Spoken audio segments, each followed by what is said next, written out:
Good morning. You are listening wisdom tree. और आज wisdom tray आप लोगों के समक्ष इस बात को बताने का प्रयास करेगा कि क्यों इतना बेहद ज़रूरी है शिक्षा को बच्चे को माध्यम से देना। डैट मीन्स कि बच्चे जिस तरीके से शिक्षा को ग्रहण करना चाह रहा है उसके को उस लेवल पर ले जा कर देना। और इसके कुछ रिसर्च हैं जो फिनलैंड एजुकेशन सिस्टम से मिला है। मेरी ये आप सभी से विशेष प्रार्थना होगा, खासकर अभिभावक से, शिक्षकों से या उन लोगों से जो पेरेंटिंग करते हैं, बच्चों की देखभाल करते हैं, उनसे कि आप विजडम ट्री का ये पहल को सुनिए और कोशिश कीजिए कि बेहतर से बेहतर तरीके से शिक्षा विद्यार्थियों को दिया जा सके। विजडम ट्री का ये प्रयास आप सब तक पहुँचे और विजडम ट्री कोशिश करता है आप सभी से कि आप लोग ज़रूर सुने ताकि बेहतर बच्चे और बेहतर कल का भारत का निर्माण हो सके। नमस्ते और स्वागत है हमारे आज के इस खास विश्लेषण में। आज हम शिक्षा की दुनिया की गहराई में उतर रहे हैं और वो भी फिनलैंड के स्कूलों की। हाँ, फिनलैंड का मॉडल आजकल काफी चर्चा में है। बिल्कुल। और हमारे पास टिमोथी डी वॉकर की किताब है टीच लाइक फिनलैंड। वॉकर अमेरिकी शिक्षक हैं, पर उन्होंने हेलसिंकी में पढ़ाया। अच्छा। तो उन्होंने फिनिश सिस्टम को बहुत करीब से देखा है। आज हमारा मकसद साफ है, उन सरल लेकिन असरदार तरीकों को समझना जिनका इस्तेमाल फिनलैंड के शिक्षक करते हैं, मतलब क्लासरूम को खुशहाल और कामयाब बनाने के लिए। और ये वाकई दिलचस्प है। कमाल की बात यह है कि जब 2001 में पहली बार पीसा के नतीजे आए ना। हाँ, पीसा, वो अंतर्राष्ट्रीय छात्र मूल्यांकन वाला। हाँ वही। तो फिनलैंड खुद हैरान था कि वो शिक्षा में दुनिया में नंबर 1 पर है। सच में? उन्हें अंदाजा नहीं था? लगता तो नहीं। उनके तरीके थोड़े अलग थे। स्कूल का दिन छोटा, होमवर्क कम, टेस्ट भी कम, मतलब पारंपरिक सोच से एकदम हटकर। तो सवाल है, आखिर वो ऐसा करते कैसे हैं? वॉकर ने ना फिनलैंड में खुशी के 5 मुख्य स्तंभ पहचाने हैं। 5 स्तंभ? कौन कौन से? कल्याण यानी वेलबींग, फिर अपनापन बिलोंगिंग, स्वायत्तता ऑटोनॉमी, महारत मास्टरी और मानसिकता माइंडसेट। अच्छा, wellbeing, belonging, autonomy, mastery, mindset. हाँ, और इनके आसपास उन्होंने करीब 33 सरल रणनीतियां बताई हैं। आज हम इनमें से कुछ खास पर बात करेंगे। जरूर, चलिए शुरू करते हैं। तो पहला स्तंभ है कल्याण यानी वेलबींग।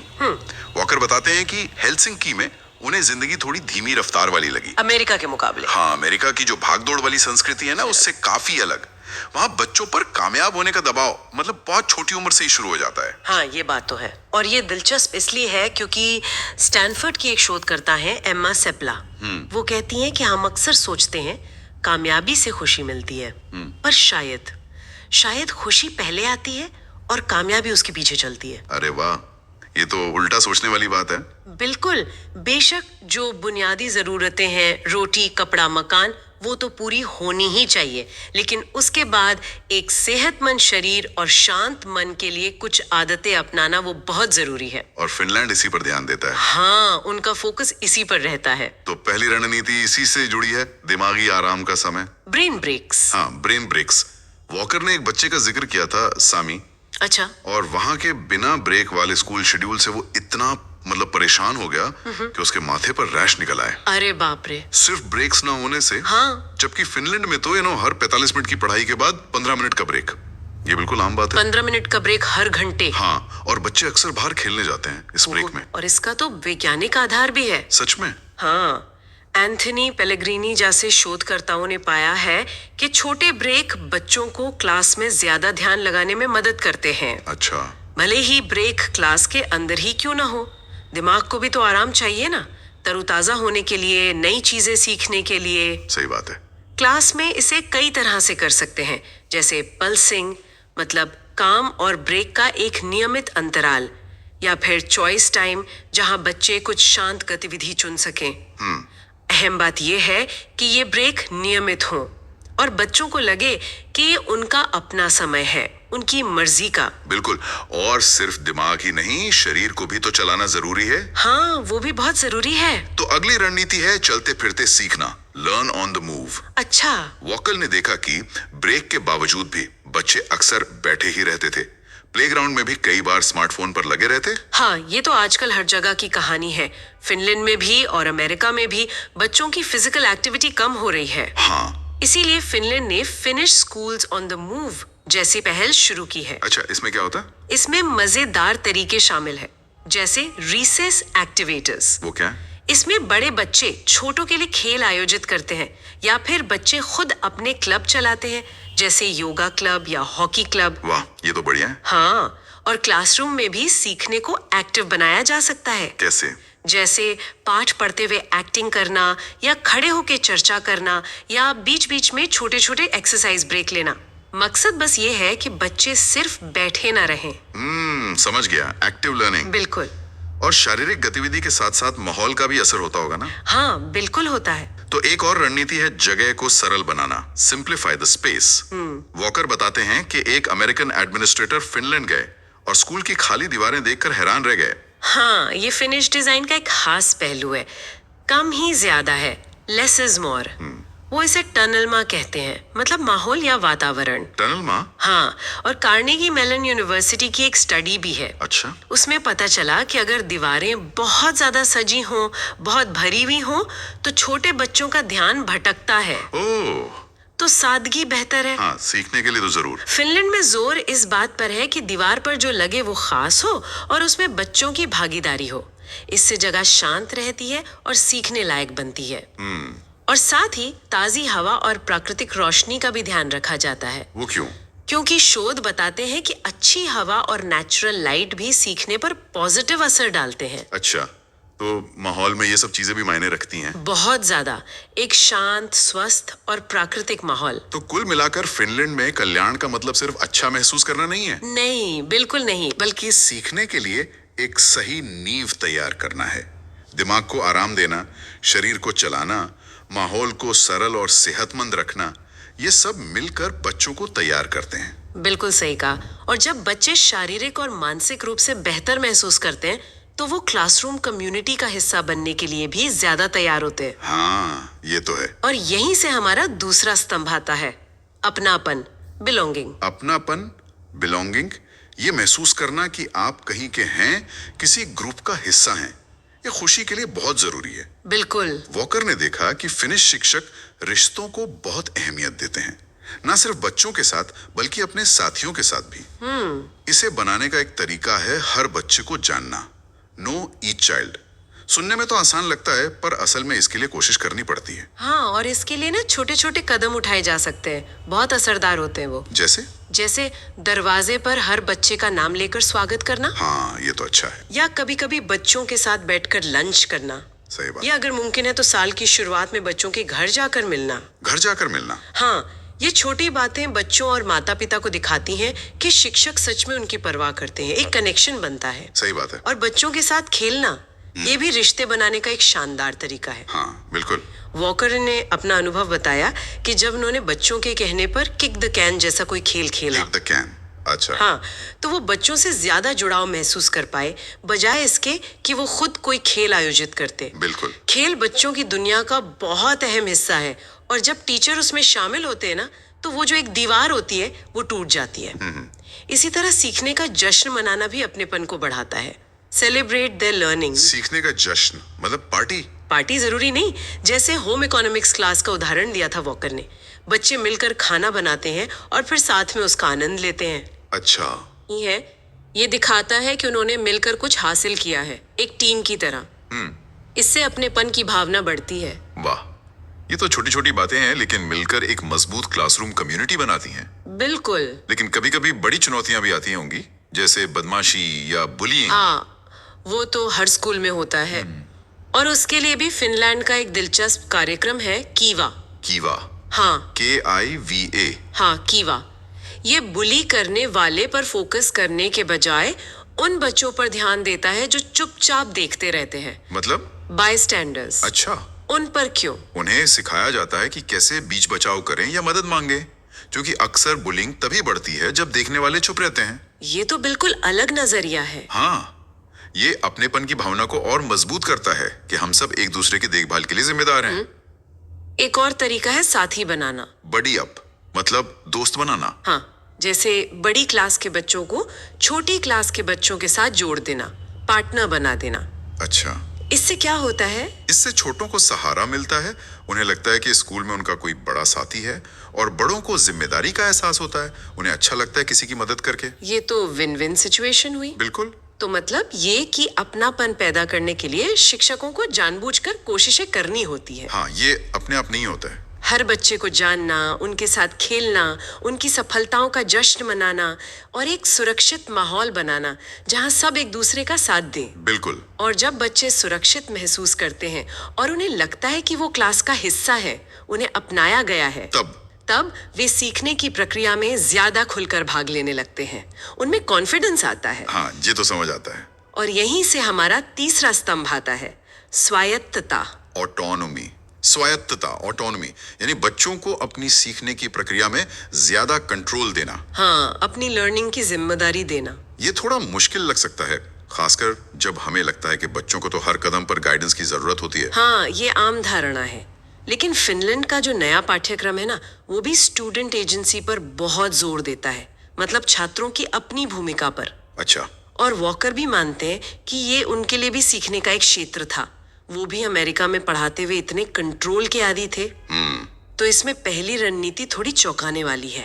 क्या है? स्वतंत्रता से शुरू करें। Start with freedom. स्वतंत्रता से शुरू करें मतलब? अक्सर हम सोचते हैं कि जिम्मेदारी धीरे धीरे देनी चाहिए, पहले सिखाओ फिर थोड़ी आजादी दो। हाँ, बिल्कुल। पर वॉकर का अनुभव कहता है कि कभी कभी बच्चों पर पहले भरोसा करना ज्यादा कारगर होता है। पहले भरोसा कैसे? उन्होंने एक इंडिपेंडेंट लर्निंग वीक का प्रयोग किया। बच्चों को एक हफ्ते का काम सौंप दिया और उन्हें खुद मैनेज करना था।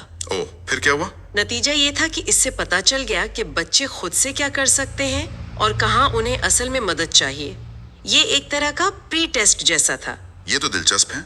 मतलब बच्चों को सीधे गहरे पानी में उतारना, ये मानकर कि वो तैरना सीख लेंगे। कुछ वैसा ही, लेकिन सहारे के साथ। टीचर मौजूद थे मदद के लिए, पर दखल नहीं दे रहे थे जब तक जरूरत ना हो।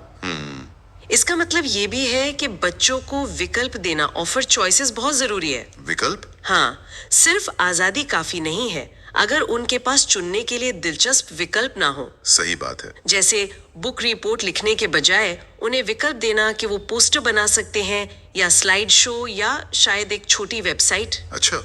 या इतिहास प्रोजेक्ट में बच्चों को अपनी रिसर्च के सवाल खुद चुनने देना। जब बच्चों की रुचि शामिल होती है ना, तो वो ज्यादा मन लगाकर काम करते हैं। हाँ, ये तो है, अपनापन महसूस होता है। बिल्कुल। और सिर्फ विकल्प देना ही नहीं, बल्कि शायद उन्हें योजना बनाने में भी शामिल करना चाहिए। एकदम सही।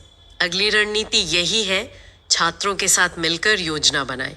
Plan with your students. Walker ने इसका भी अनुभव किया। हाँ, उन्होंने बताया कि जब उन्होंने अपनी क्लास के साथ मिलकर एक सोलर पैनल प्रोजेक्ट प्लान किया। Solar panel project? वाह। हाँ, तो बच्चों का उत्साह और काम की क्वालिटी देखने लायक थी।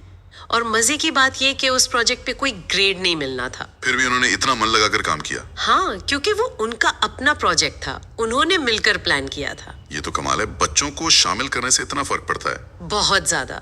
बच्चे अक्सर बहुत अच्छे आइडियाज लेकर आते हैं।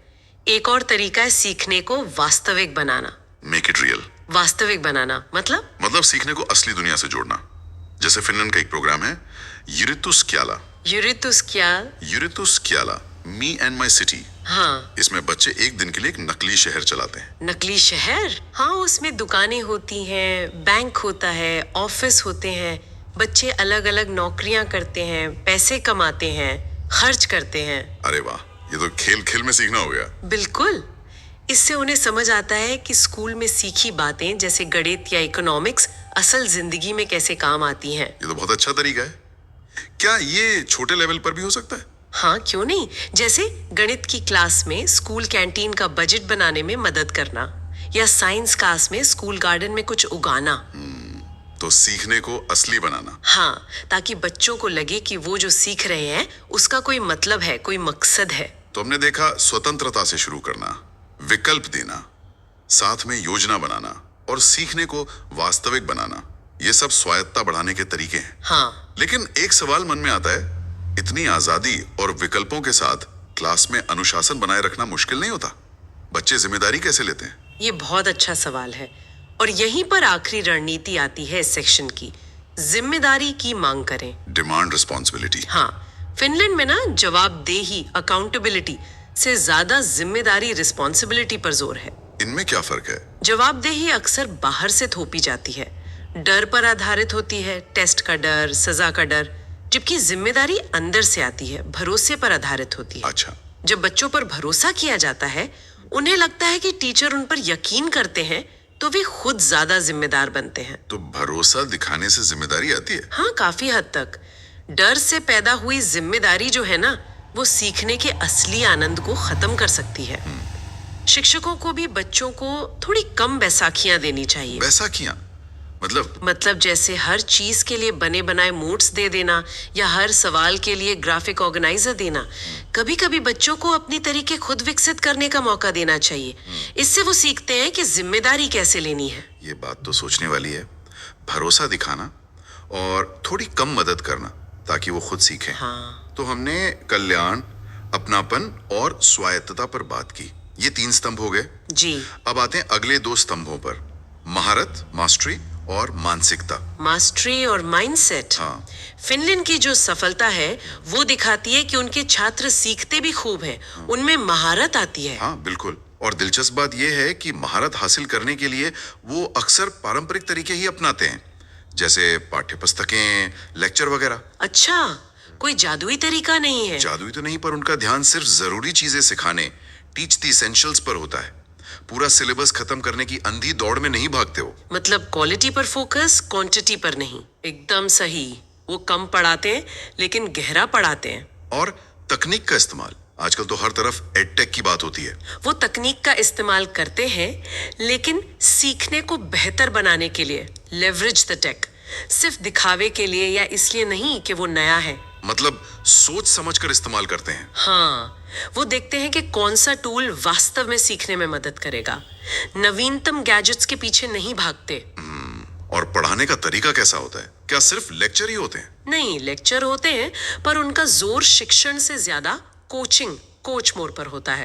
कोचिंग मतलब टीचर एक गाइड की तरह होता है जो रास्ता दिखाता है और छात्र खुद करके सीखते हैं।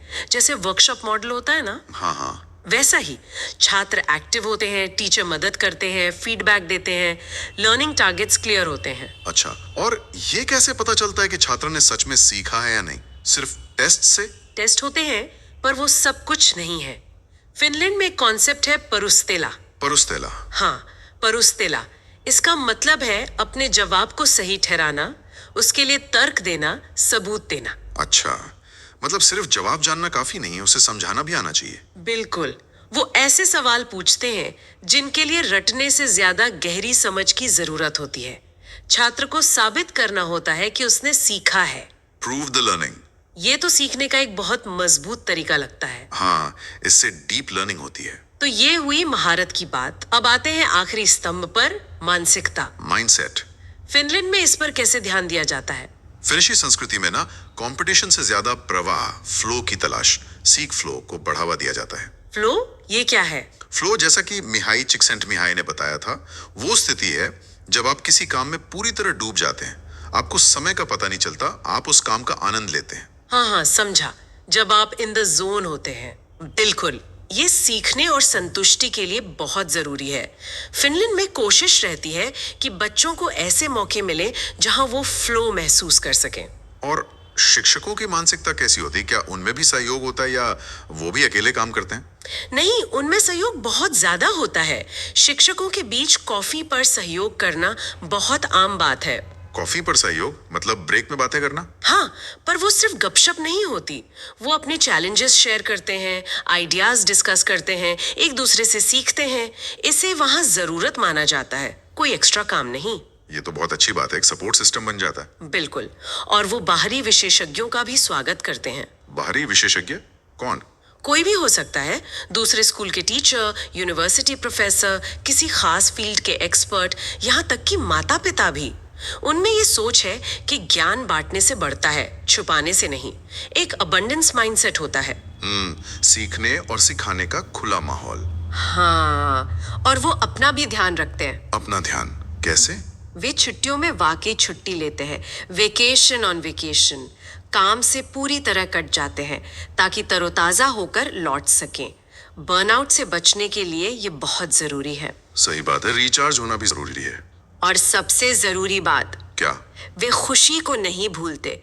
Don't forget Joy. खुशी को नहीं भूलते? हाँ, जैसे भूटान देश अपनी तरक्की को ग्रोस नेशनल हैप्पीनेस से मापता है ना, हाँ। वैसे ही फिनलैंड का नया पाठ्यक्रम भी शिक्षा में खुशी को, जॉय को अहमियत देता है।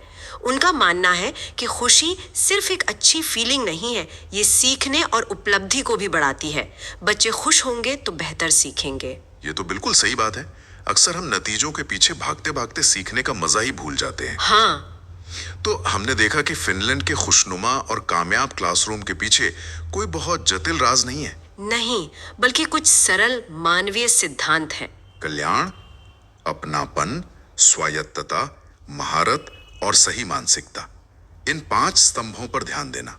बिल्कुल, ये नियमों और नीतियों से ज्यादा भरोसे और इंसान केंद्रित नजरिए के बारे में है। हाँ, ये बात मुझे खास लगी, भरोसा। बिल्कुल।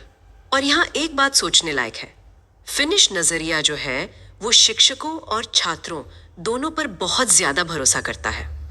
उन पर जिम्मेदारी लेने का भरोसा, सही चुनाव करने का भरोसा, एक दूसरे का साथ देने का भरोसा। तो आज का सवाल शायद यही है हाँ, कि इन फिनिश सिद्धांतों से प्रेरणा लेकर हम सब, चाहे शिक्षक हों, माता पिता हों, मैनेजर हों या खुद सीखने वाले हों, अपने माहौल में, अपने रिश्तों में थोड़ा और भरोसा जगाने के लिए आज कौन सा एक छोटा सा कदम उठा सकते हैं? ये बहुत अच्छा सवाल है, क्योंकि शायद उस बढ़े हुए भरोसे से ही ज्यादा खुशी और सच्ची जिम्मेदारी भी आएगी। बिल्कुल, सोचने के लिए एक अच्छी बात छोड़ी है आपने। इस दिलचस्प चर्चा में शामिल होने के लिए बहुत बहुत धन्यवाद। मुझे भी मजा आया, धन्यवाद। तो इन्हीं सब प्रेरणा के लिए विजडम ट्री का ये प्रयास है कि भारत में जो बच्चे हैं वो अपना बेहतर भविष्य कैसे बना सकते हैं। विजडम ट्री प्रतिदिन अलग अलग टॉपिक पर ऐसे वीडियोस को आप सभी के समक्ष लाता है ताकि हमारे बच्चे बेहतर इंसान बन सके और अपने काबिलियत को पहचान सके। तो हमारा प्रयास अभिभावकों और समुदाय में रहने वाले सभी लोगों से है कि इन पर विचार करें और विजडम ट्री के साथ जुड़ें ताकि कल का भारत बेहतर बने। क्योंकि आज की चीज़ें आप देख रहे हैं कि किस ओर हमारा देश और हमारी सभ्यता और हमारी संस्कृति और हमारी सोच जा रही है। इसे एक नई दिशा दी जाए, इन्हीं सब प्रयासों के लिए विजडम ट्री ये प्रयास शुरू किया है। आप इस चैनल पे विजडम ट्री का नंबर फाइंड आउट कर सकते हैं और किसी भी टाइप के बच्चों के विकास के लिए आप इनसे कांटेक्ट कर सकते हैं। धन्यवाद।